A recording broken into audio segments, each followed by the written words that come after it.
Hello అండి, అందరికీ నమస్తే. మరో అద్భుతమైన వీడియోతో మీ ముందుకొచ్చాను. జీవితంలో ఒక్కసారైనా ఈ వ్రతం చేస్తే ఆ ఫలితం ఎలాంటి క్లిష్ట పరిస్థితుల్లో ఉన్నా కూడా తప్పకుండా కాపాడుతుంది. అలాంటి అద్భుతమైన వ్రతం ఇది సంకష్టహర చతుర్థి వ్రతం. వీడియోలో మనం ఈ సంకష్టహర చతుర్థి ఏ విధంగా చేసుకోవాలి, మొదటిసారి చేసుకోవాలి అనుకునేవారు ఎలాంటి నియమాలు పాటించాలి, ఎన్ని రోజులు చేయాలి, ఇంకా గణపతికి అర్ఘ్యాన్ని ఎలా ఇవ్వాలి, చంద్రుడికి అర్ఘ్యం ఎలా ఇవ్వాలి, ఇవన్నీ ఈ వీడియోలో క్లియర్గా తెలుసుకుందాం. సో వీడియోని ఎక్కడా స్కిప్ చేయకుండా చివరి వరకు చూడండి. ప్రతి నెల కృష్ణపక్షంలో పౌర్ణమి తర్వాత వచ్చే చతుర్థిని సంకష్టహర చతుర్థి అంటాం. ఎలాంటి కష్టాలైనా తొలగిపోతాయి ఈ సంకష్టహర చతుర్థి వ్రతం చేస్తే.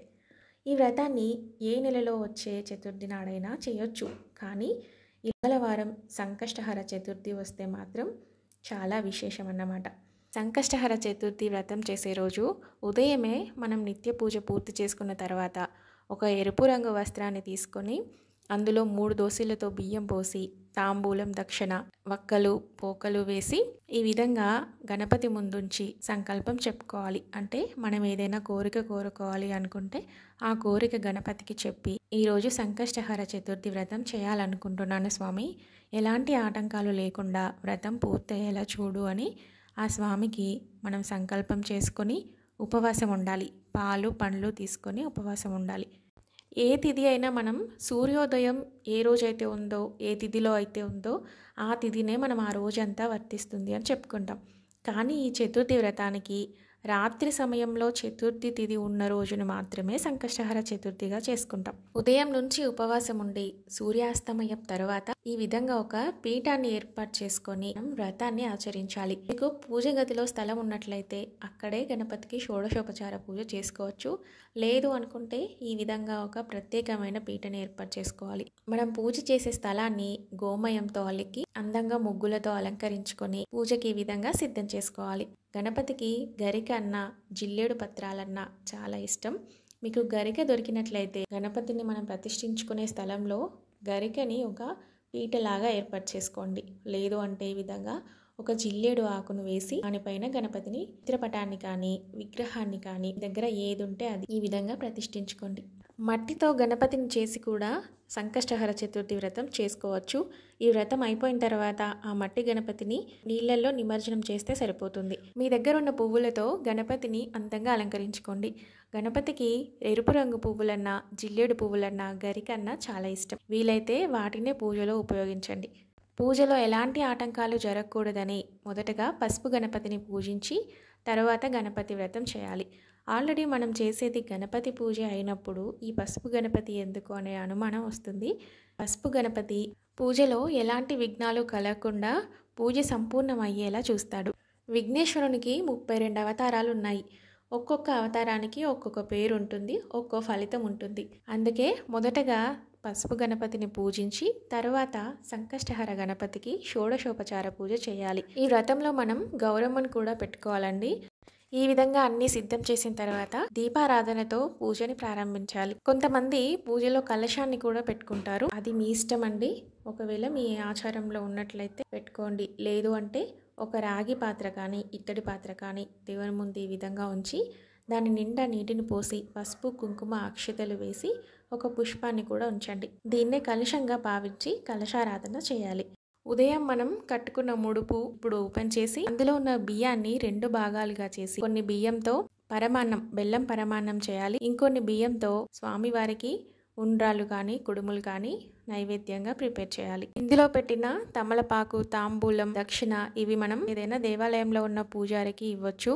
ఇంకా మనం తయారు చేసిన నైవేద్యాన్ని స్వామివారికి సమర్పించిన తర్వాత ఇంట్లో వాళ్ళందరూ ప్రసాదంగా తీసుకొని మిగిలిన వాటిని బయట ఎవరికైనా పంచిపెట్టండి.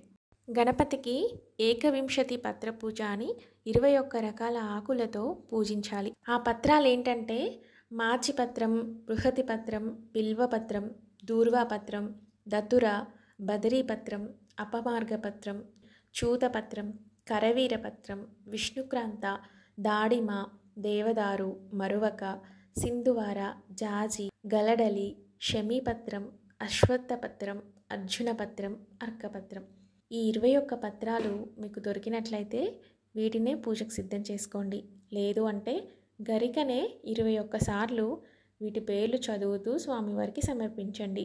అయితే తులసి దళాన్ని గణపతికి ఈ సంకష్టహర చతుర్థి రోజు వాడొద్దండి. మనం వినాయక చవితికి మాత్రం తులసి దళాన్ని వాడొచ్చు. ఈ సంకష్టహర చతుర్థి వ్రతం మనకు 13 రకాల ఫలితాలను అందిస్తుంది. అవేంటంటే పనుల్లో ఆటంకాలను తొలగిస్తుంది, నరదృష్టి తొలగిపోయేలా చేస్తుంది, సంతాన సమస్యలు, జీవితంలో అభివృద్ధి, ఆర్థిక బాధలు, గృహ సమస్యలు, విద్యాభ్యాసం, దీర్ఘకాలిక వ్యాధులు, శత్రుపీడలు, పాడి పంటలు, దాంపత్యం బాగుండాలన్నా, వివాహ సమస్యలు తొలగిపోవాలన్నా ఈ ఒక్క వ్రతం చేయడం వల్ల ఇవన్నీ క్లియర్ అవుతాయి. గణపతికి ఎర్రటి పువ్వులు కానీ, గరిక కానీ, ఎర్రటి అక్షితలు కానీ వేస్తూ గణపతి అష్టోత్తరం చదవాలి. గౌరీదేవికి కూడా పంచోపచార పూజ చేయాలి. ఇక ఈ వ్రతంలో పాటించవలసిన నియమాలు ఏంటంటే చతుర్థి తిథి రాత్రి సమయంలో ఉందో లేదో సరిగ్గా చెక్ చేసుకోవాలి. ఇంకా బ్రహ్మచర్యం పాటించాలి. ఆ ముందు రోజు ఇంకా మనం వ్రతం చేసే రోజు ఈ 2 రోజులు బ్రహ్మచర్యాన్ని పాటించాలి.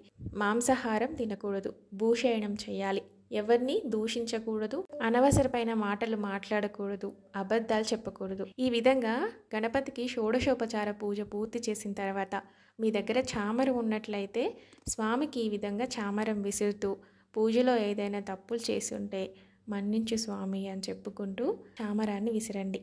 ఆ తర్వాత స్వామికి అర్ఘ్యాన్ని సమర్పించాలి. గణపతికి అర్ఘ్యం ఇవ్వడం కోసం నీటిని, ఎర్రటి అక్షితలను, ఎర్రటి పుష్పాలను దగ్గర పెట్టుకోండి. ఒక ప్లేట్లో కొన్ని అక్షితలను, ఒక ఎర్రటి పుష్పాన్ని తీసుకొని నీటిని పోస్తూ వాటిని వదలాలి. ఈ విధంగా మొత్తం 12 సార్లు అర్ఘ్యాన్ని వదలాలి. ఈ వ్రతంలో ఖచ్చితంగా అర్ఘ్యాలు వదలాలండి. గణపతికి 12 సార్లు, చంద్రుడికి 3 సార్లు అర్ఘ్యాన్ని వదలాలి. చంద్రుని కిరణాలు మనమిచ్చే అర్ఘ్యంపై పడేలాగా అర్ఘ్యాన్ని సమర్పించండి.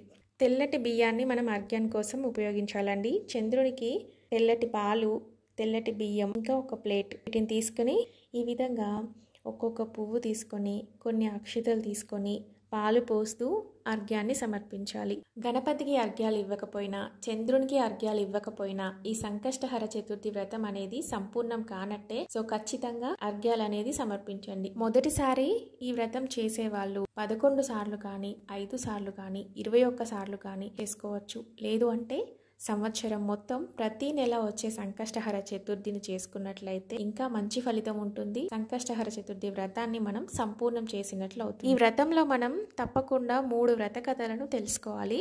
అప్పుడే సంకష్టహర చతుర్థి వ్రత మహిమ అనేది అర్థమవుతుంది. సో ఆ వ్రత కథలేంటో మనం షార్ట్గా తెలుసుకోవడానికి ప్రయత్నిద్దాం. ఇంద్రుడు తన విమానంలో వినాయకుని భక్తుడి నుంచి ఇంద్రలోకం వెళ్తుంటే మధ్యలో ఒక రాజ్యంలో చటుక్కున కింద పడిపోయిందట విమానం. ఎందుకంటే ఆ రాజ్యంలో ఉండే ఒక వ్యక్తి చూపు ఆ విమానంపై పడిందంట. అతడు ఎన్నో పాపాలు చేసినా పాపాత్ముడట. అలా పడిపోయిన విమానం తిరిగి ఇంద్రలోకం వెళ్ళాలంటే సంకష్టహర చతుర్థి వ్రతం చేసిన వారెవరైనా వారి పుణ్యాన్ని ధారపోస్తే అప్పుడు ఆ విమానం కదులుతుంది అని చెప్పాడట. కానీ ఆ రాజ్యంలో ఎవ్వరూ ఆ వ్రతాన్ని చేసుకోలేదట. ఒక వేశ్య చనిపోతే తనని గణపతి భక్తులు గణేశ లోకంకి తీసుకెళ్తుంటే ఇంద్రుడు చూసి తను చాలా పాపాలు చేసింది, ఎందుకు ఆ గణేశ లోకానికి తీసుకెళ్తున్నారు అని అడిగాడట. తెలియకుండానే తను సంకష్టహర చతుర్థి రోజు ఉపవాసం ఉండి చంద్రోదయం తర్వాత గణపతికి నమస్కారం చేసుకుంది, అందుకే తీసుకెళ్తున్నామని చెప్పారట. అప్పుడు ఇంద్రుడు ఆమె పుణ్యాన్ని నాకు ఇస్తే నా విమానం కదులుతుంది, ఇవ్వండి అని అడిగాడట. కానీ గణేష్ భక్తులు అలా ఇవ్వడం కుదరదు అని చెప్పారట. అప్పుడు తన పైనుండి వీచిన గాలి తాకి ఇంద్రుని విమానం కదిలిందట. అంటే ఈ వ్రతాన్ని ఒక్కసారి చేయడం వలన జీవితానికి సరిపడే అంత పుణ్యాన్ని ప్రసాదిస్తాడు ఆ గణపయ్య. అలా అని పాపాలు చేసి వ్రతం చేస్తే తొలగిపోతాయని కాదు, వ్రత మహిమ ఎలాంటిదో తెలుసుకొని మనస్ఫూర్తిగా ఈ వ్రతాన్ని ఆచరించమని ఈ వ్రత కథ యొక్క అర్థం. సో చూశారు కదా, ఇదండి వీడియో సంకష్టహర చతుర్థి వ్రతం. గణపతికి చంద్రునికి అర్ఘ్యం ఇచ్చిన వాటర్ని ఎవ్వరూ తొక్కని ప్లేస్లో కానీ ఏదైనా చెట్టు మొదట కానీ వేయండి. ముడుపు కోసం కట్టిన క్లాత్ని వాష్ చేసి మళ్ళీ దాన్నే మనం మరోసారి వ్రతం చేసేటప్పుడు యూజ్ చేయొచ్చు. కానీ మొదటిసారి వ్రతం చేసుకునేవారు మాత్రం కొత్త క్లాత్ని యూజ్ చేస్తే మంచిది. పూజలో పెట్టుకున్న పసుపు గణపతిని నీటిలో కలిపి ఏదైనా చెట్టు మొదట కానీ ఎవరు తొక్కని ప్లేస్లో కానీ వేయండి. గౌరమ్మని మాత్రం ముఖానికి కానీ మంగళసూత్రానికి కానీ రాసుకోండి. సంకష్టహర చతుర్థి వ్రతం గురించి అన్ని విషయాలు క్లియర్గా తెలుసుకున్నామని అనుకుంటున్నాను. సో వీడియో నచ్చితే గనక లైక్ చేయడం మర్చిపోవద్దు. Thanks for watching.